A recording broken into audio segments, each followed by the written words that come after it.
जय गुरु जी संगत जी गुरु जी की कृपा गुरु जी के आशीर्वाद से आज का जो सत्संग मैं आपके साथ शेयर कर रही हूँ अनीता जेठी आंटी का है। ये सत्संग हमें मेल के माध्यम से प्राप्त हुआ है। बहुत ही प्यारा सत्संग है, ब्लेसिंगफुल सत्संग है। मेरी विनती है सभी गुरु परिवार से कि सत्संग को बड़ी श्रद्धा भाव से सुनिए और अंत तक सुनिए और गुरु जी की ब्लेसिंग्स प्राप्त कीजिए।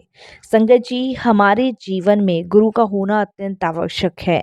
गुरु ही एक ऐसे हमारे जीवन में हैं जो हमारा मार्गदर्शन भी करते हैं, जो परमात्मा से हमें मिलवाते हैं, जो संगत जी हमारा कल्याण करने हेतु हमें अपने चरणों से जोड़ते हैं। इसलिए हमारे जीवन में गुरु का होना अत्यंत आवश्यक है।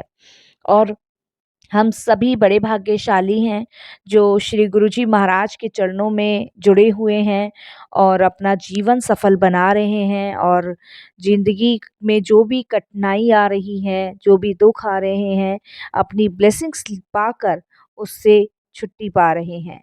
संगत जी, हमारे जीवन में बहुत सारे उतार चढ़ाव आते हैं, लेकिन जब हम गुरुजी से जुड़ते हैं तो गुरुजी हमें अपनी ब्लेसिंग्स दे के संगत जी हमारे कष्टों को काटते हैं, दुखों से मुक्ति दिलवाते हैं, हमारे जीवन को आनंदमय मंगलमय कर देते हैं, जिसके लिए गुरुजी का अनंतम शुक्राना। और संगत जी, वैसे तो गुरुजी महाराज के बहुत सारे तरीके हैं अपनी संगत को ब्लेस करने के। उनमें से एक तरीका सत्संग सुनना भी है और शेयर करना भी है। गुरुजी महाराज हमेशा से कहते आए हैं, सत्संग सुनने वाले का भी कल्याण, करने वाले का भी कल्याण। तो साथ संगत जी, अगर आप भी अपने सत्संग अनुभव शेयर करना चाहते हैं, हिंदी में साफ राइटिंग में अपना सत्संग लिखकर आप हमारी जीमेल आईडी पर सेंड कर सकते हैं, ताकि आपके द्वारा सुनाए गए सत्संग से जो भी गुरुजी महाराज की नई जुड़ने वाली संगत होगी, उन्हें गुरुजी के कल्याण, महिमा, अनुभव के बारे में ज़्यादा से ज़्यादा पता चलेगा। सत्संग आपको पसंद आता है तो आप इसको लाइक कीजिए, सब्सक्राइब कीजिए, ज़्यादा से ज़्यादा संगत में शेयर कीजिए, और संगत जी बेल आइकन दबाना बिल्कुल नहीं भूलिएगा। जब भी कोई लेटेस्ट सत्संग आएगा उसका नोटिफिकेशन आपके पास आएगा। तो चलिए संगत जी, चलते हैं गुरुजी महाराज के सत्संग की ओर। सत्संग शुरू करने से पहले करते हैं गुरु जी का मंत्र जाप। ओम नमः शिवाय, शिव जी सदा सहाय। ओम नमः शिवाय, गुरु जी सदा सहाय। जय गुरु जी संगत जी। संगत जी, मेरा नाम सरिता है और मैं उत्तम नगर दिल्ली की रहने वाली हूँ और गुरु जी के साथ जुड़ी हूँ। गुरु जी का शुक्राना सत्संग शेयर कर रही हूँ। ये सत्संग मेरा अभी 2023 का ही है। कोई भूल चूक होती है तो क्षमा कीजिएगा। और गुरु जी के मंत्र जाप से मैं अपना सत्संग शुरू करूँगी। ओम नमः शिवाय, शिव जी सदा सहाय। ओम नमः शिवाय, गुरु जी सदा सहाय। संगत जी, मैं और मेरी फैमिली बहुत लंबे टाइम से परेशान चल रहे थे, और परेशानी का कारण हमें समझ नहीं आ रहा था कि आखिर हम लोग क्यों इतने परेशान चल रहे हैं। मेरे हस्बैंड का काम वगैरह भी संगत जी ठीक नहीं चल रहा था, और घर में लड़ाई झगड़े के कारण भी बढ़ते जा रहे थे। संगत जी, पहले हमारे घर में इतना सब कुछ नहीं होता था हम हस्बैंड वाइफ में लड़ाई झगड़ा, बट इतनी नहीं होती थी। लेकिन अब बहुत ज़्यादा संगत जी हम लोगों में लड़ाइयाँ भी होने लगी, और मेरे हस्बैंड ने घर में ध्यान देना भी छोड़ दिया। और उसके अलावा संगत जी, मेरे हस्बैंड का काम भी अच्छा नहीं चल रहा था, जिसकी वजह से मुझे लगता था कि वो शायद टेंशन में हैं, परेशानी में हैं। इधर संगत जी, बच्चों की भी तबीयत खराब रहती थी। मतलब घर अस्त-व्यस्त हुआ पड़ा था। कहीं से संगत जी कुछ समझ नहीं आ रहा था कि इतने से दिनों में ऐसा क्या हो गया कि सारा कुछ मतलब चेंजेस हो गई। मैं संगत जी 2023 में अपने मायके गई थी, मई-जून की छुट्टियों में अपने बच्चों को लेके, और मेरे हस्बैंड संगत जी घर पे ही थे, और मैं संगत जी जब बच्चों की छुट्टियां खत्म हो गई उसके बाद अपने मायके से अपने ससुराल आई। जब मैं ससुराल आई तो संगत जी उस टाइम से मतलब चीज़ों में इतना बदलाव, इतनी चेंजेस हो गई थी कि बहुत ज़्यादा चेंजेस हो गई थी। हस्बैंड के बिहेव में भी चेंजेस हो गए थे। परेशानी तो बहुत लंबे टाइम से चल रही थी, ऐसा नहीं था नहीं थी, लेकिन 2023 में तो संगत जी ये समझ लीजिए एक सैलाब टाइप का घर में आ चुका था। हस्बैंड का रवैया चेंज, बातें नहीं करना ठीक से, किसी से बात नहीं करना, अपने में ही मस्त रहना, और ऐसा संगत जी कभी-कभी मुझे प्रतीत होता था कि शायद उनका बाहर किसी लेडीज़ से कोई चक्कर वग़ैरह चल रहा है और इस चीज़ का मेरे को संगत जी बिल्कुल क्लियरली नहीं पता था, मैं आपको बताऊँ। ये क्लियरली मुझे गुरुजी की कृपा से पता चला और शायद अगर गुरुजी महाराज ना होते तो मुझे इस चीज़ का पता भी नहीं चलता और अभी मैं अपने मायके में ही हूँ, अपने मायके से ही सत्संग शेयर कर रही हूँ ये। अपने बच्चों के साथ मैंने इस समय अपने हस्बैंड का घर छोड़ा हुआ है। उसका सबसे बड़ा रीज़न वही था जो मेरे दिमाग में आया, जो मुझे लगा, जो गुरुजी के मैसेज आए, वो बिल्कुल सही साबित हुए। संगत जी, मेरे हस्बैंड का उन्हीं की कंपनी में एक लेडीज़ से कुछ चक्कर वग़ैरह कह लीजिए, जो भी था मुझे नहीं पता और संगत जी इसका खुलासा 2023 में हुआ, जब मेरी ज़िंदगी में गुरुजी महाराज आए। तो वो कहते हैं ना संगत जी जो भी गुरुजी करवाते हैं, वो सही करवाते हैं। 10 साल की शादी को 1 पल में मेरे हस्बैंड ने तोड़ दिया। 1 पल में 10 साल का रिश्ता उन्होंने एक झटके में ख़त्म कर दिया। और मुझे दुःख है संगत जी इस चीज़ का बहुत बड़ा दुःख है। लेकिन शायद इसमें भी गुरुजी की कोई इच्छा है, कोई मर्ज़ी है। और शायद संगत जी वो कहते हैं ना, मैं सत्संग सुनती हूँ, सत्संग में बहुत जगह मुझे गुरुजी महाराज ये जवाब देते हैं कि मैंने जो भी सोचा हुआ है ना तेरे अच्छे के लिए सोचा है। इससे भी बड़ा हो सकता था बुरा, लेकिन बहुत छोटे में ही काट दिया है। संगत जी जब मैं अपने मायके से घर से मतलब अपने घर आई, तो मेरे हस्बैंड का रवैया बहुत बदला हुआ था। बहुत चेंजेस जिसे कहते हैं। घर में बात नहीं करना, टाइम स्पेंड नहीं करना, बच्चों से बात नहीं करनी, घर में कोई खर्चे के लिए पैसे नहीं देने और ड्यूटी का ऑफ का टाइम था 7:30 और 8-8 9-9 बजे घर आ रहे हैं। संगत जी बहुत सारी चीज़ें थी, चौबीसों घंटे फ़ोन बिज़ी जाना। मैं बहुत परेशान हो चुकी थी, बहुत परेशान और बहुत बार मैंने अपने हस्बैंड से पूछने की कोशिश भी करी, जब भी उनका कोई पॉज़िटिव रिस्पॉन्स नहीं आता था। तब संगत जी मेरे ही पड़ोस में एक भाभी जी हैं और मैंने उनसे ये सब चीज़ें डिस्कस करी। मैंने कहा नीलम भाभी मुझे कुछ ऐसा लगता है कि पता नहीं मेरे जाने के बाद कुछ ऐसा हुआ है। क्योंकि उस टाइम वो भी अपने गाँव से आई थी अपने बच्चों के साथ। हम लोग उत्तम नगर में ही रहते हैं संगत जी और बराबर बराबर में घर है। तो मैंने उनसे भी पूछा तो कह रही मुझे तो पता नहीं, लेकिन तुम्हारे भैया बताते हैं कि भाई साहब तो यहाँ पे पूरे-पूरे दिन, पूरी-पूरी रात नहीं आते थे, ताला लगा रहता था। तो समझ नहीं आता था क्या है, क्या नहीं है। तो उसी तरीके से संगत जी 4-5 दिन कटे, 4-5 दिन जब कटे, तो संगत जी अचानक से मेरे हस्बैंड उस दिन घर पे ही थे, अचानक से उनका फ़ोन बजा और जब मैंने फ़ोन संगत जी उन्होंने किसी राकेश के नाम से वो नंबर सेव कर रखा था, तो वो ये हमेशा इनकी आदत है संगत जी फ़ोन वाइब्रेट पे लगा देते हैं, हमेशा से। तो वो वाइब्रेट पे लगा हुआ था, तो मैं संगत जी कमरे में सफाई करने गई तो इतने में राकेश के नाम से फ़ोन बजा और ये संगत जी नहाने गए हुए थे। मैंने झट देन इनका फ़ोन उठा लिया। मैंने माइंड में नहीं लिया कि कोई लेडीज़ बोल सकती है और संगत जी वो लेडीज़ की जब मैंने आवाज़ सुनी तो उसके बाद वो बोली जा रही थी, उसने बस यही कहा कि फटाफट से तुम मुझे कॉल करो, मैं कॉल कर रही हूँ, तुम्हें कॉल नहीं उठा रहे, रात को भी तुम्हें कॉल किया, तुमने फ़ोन नहीं पिक किया, आवाज़ क्यों नहीं दे रही? इस तरीके से वो बोल रही थी। मेरा शक संगत जी बिल्कुल सही निकला और इस बात पे संगत जी मैंने अपने हस्बैंड से पूछा, बहुत लड़ाई झगड़े हुए, कलेश हुई और उसके बाद संगत जी मेरी फैमिली के लोग आए और बात हुई और बात संगत जी खुली। वो कहते हैं ना चोर चोरी कर ले, लेकिन हेरा-फेरी वो कितनी भी कर ले, लेकिन कभी ना कभी पकड़ा जाएगा, तो पकड़े गए मेरे हस्बैंड।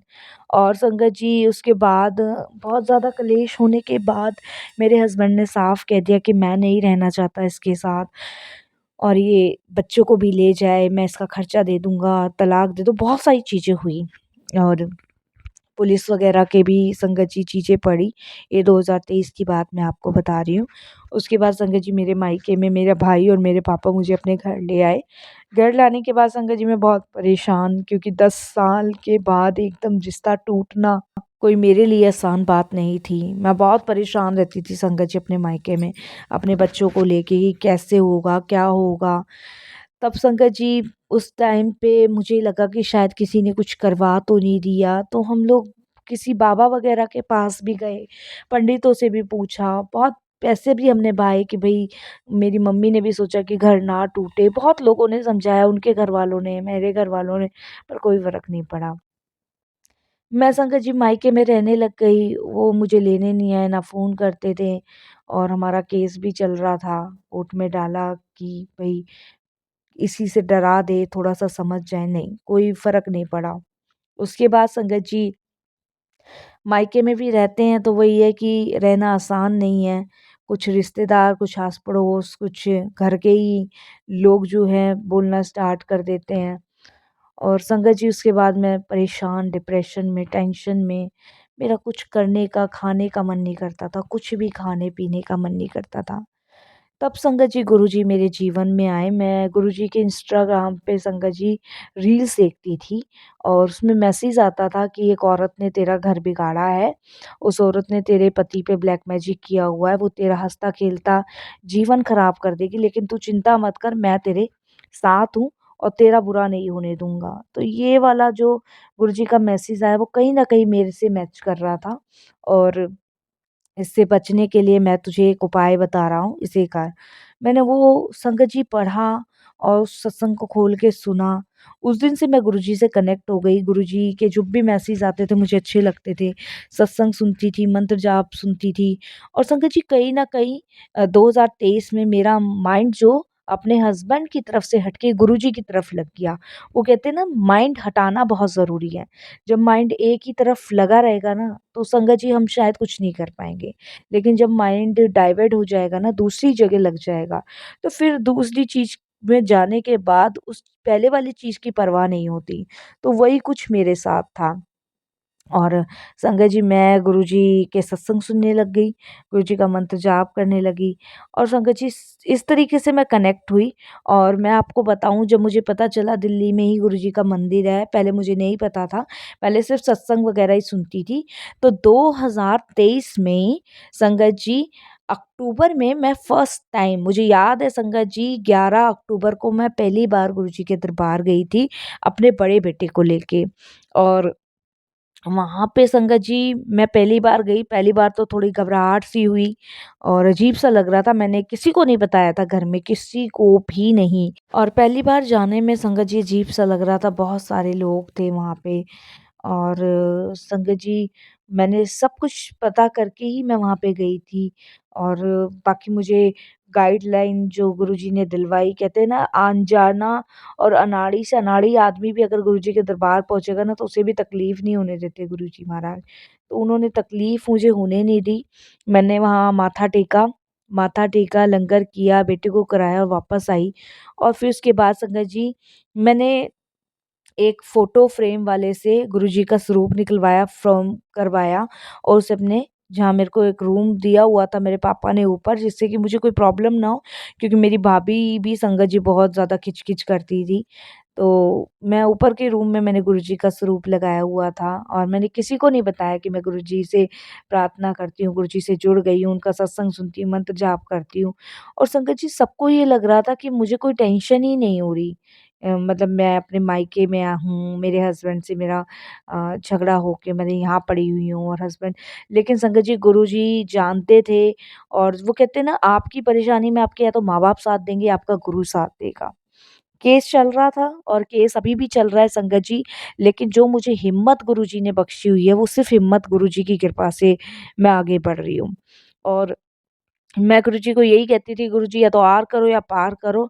और संगत जी इस समय मैं आपको बताऊँ, अभी 2024 की बात है, जब मैं कोर्ट में गई थी, जब मेरी फरवरी में तारीख लगी थी, तो संगत जी मेरे हस्बैंड उस समय इतने बेबस खड़े थे ना कि वो मेरे से नज़र भी नहीं मिला पा रहे थे। उसका सबसे बड़ा कारण ये था कि वो औरत ने भी मेरे हस्बैंड को छोड़ दिया था। और संगत जी मेरे हस्बैंड मुझसे भी नहीं कह पा रहे थे और मैं कभी नहीं जाऊँगी संगत जी अपने हस्बैंड के पास। 10 साल की शादी को तोड़कर जिस आदमी ने इतना बड़ा धोखा दिया, फ़रेब दिया, उसके पास जाने का मतलब ही नहीं बनता है। और संगत जी उससे भी बड़ी बात, अब मेरा सारा जीवन गुरुजी के चरणों में समर्पित है। मैं जैसे भी जी लूँगी, जैसे भी कर लूँगी, मुझे पता है गुरुजी मेरे साथ हैं, वो मुझे सँभाले हुए हैं, मेरे बच्चों को सँभाले हुए हैं। मुझे और क्या चाहिए? मुझे और कुछ भी नहीं चाहिए। और संगत जी, रही ब्लैक मैजिक की, ये मैं नहीं जानती कि उनके पे ब्लैक मैजिक किया हुआ है या क्या किया हुआ है, पर मुझे ये गुरुजी पे विश्वास है कि वो जो भी निर्णय लेंगे, जो भी करेंगे, वो अच्छा ही करेंगे, मेरे लिए सही करेंगे, मेरे बच्चों के लिए सही करेंगे। संगत जी, पहले मैं जाती थी बहुत बाबा वगैरह के पास, बहुत जाती थी, लेकिन वो भी मैंने जाना छोड़ दिया। गुरुजी के मैसेज आते थे कि ब्लैक मैजिक हुआ है। संगत जी, मैंने ब्लैक मैजिक के लिए भी गुरुजी के ऊपर ही छोड़ दिया कि गुरुजी आप ही निकाल सकते हो। सत्संग सुनने के माध्यम से ही अगर मेरे कष्ट कट रहे हैं तो संगत जी मैं सत्संग सुनती हूँ और गुरुजी का शुक्राना करती हूँ। हर सोमवार को मैं जाती हूँ गुरुजी के बड़े मंदिर, और धीरे धीरे संगत जी मैंने अपने पापा मम्मी दोनों को जोड़े हैं। भाई तो मेरा अच्छा है, लेकिन भाभी, संगत जी आप सभी जानते हो कि घर में कोई ना कोई ऐसा रिश्ता होता है जो आपके अगेंस्ट होता है। बाकी अभी संगत जी मैं एक स्कूल में काम कर रही हूँ, और वो भी गुरुजी की कृपा से ही लगा है। तो अभी मेरा जीवन तो ठीक चल रहा है। मैं गुरुजी का शुक्राना करती हूँ इस चीज़ के लिए कि ठीक है, एक दुःख है, लेकिन वो दुःख भी अब दुःख नहीं लगता है। अब लगता है कि शायद यही मेरे भाग्य में था, यही था जो मुझे, ये भी मेरे पिछले कर्मों का ही फल होगा जो मुझे भोगना पड़ा। बस संगत जी थोड़ी-सी घबराहट इसीलिए होती है बच्चों को लेके, बट गुरुजी हैं तो फिर डरने की कोई बात नहीं है। बाकी मेरी हिम्मत, मेरा हौसला मेरे गुरुजी महाराज हैं, और कोई नहीं। बाकी मेरा विश्वास किसी पे करने का मन नहीं करता है, सिर्फ़ एक अपने गुरु के अलावा। बाकी संगत जी, सारी दुनिया मुझे फ़रेबी, झूठी लगती है। किसी पर भी मैं रत्ती भरोसा नहीं करती इस समय, सिवाय अपने गुरु के अलावा। बाकी मैंने गुरुजी के ऊपर छोड़ा है, जो गुरुजी को सही लगेगा वो करेंगे। बाकी संगत जी, जिस पे आप सबसे ज़्यादा ट्रस्ट करते हो ना, वही आपको धोखा देता है। ये मुझे अब समझ आ गई है। और संगत जी, यही मेरा एक सत्संग था, शेयर किया है जो। कोई भूल चूक हो तो क्षमा करना।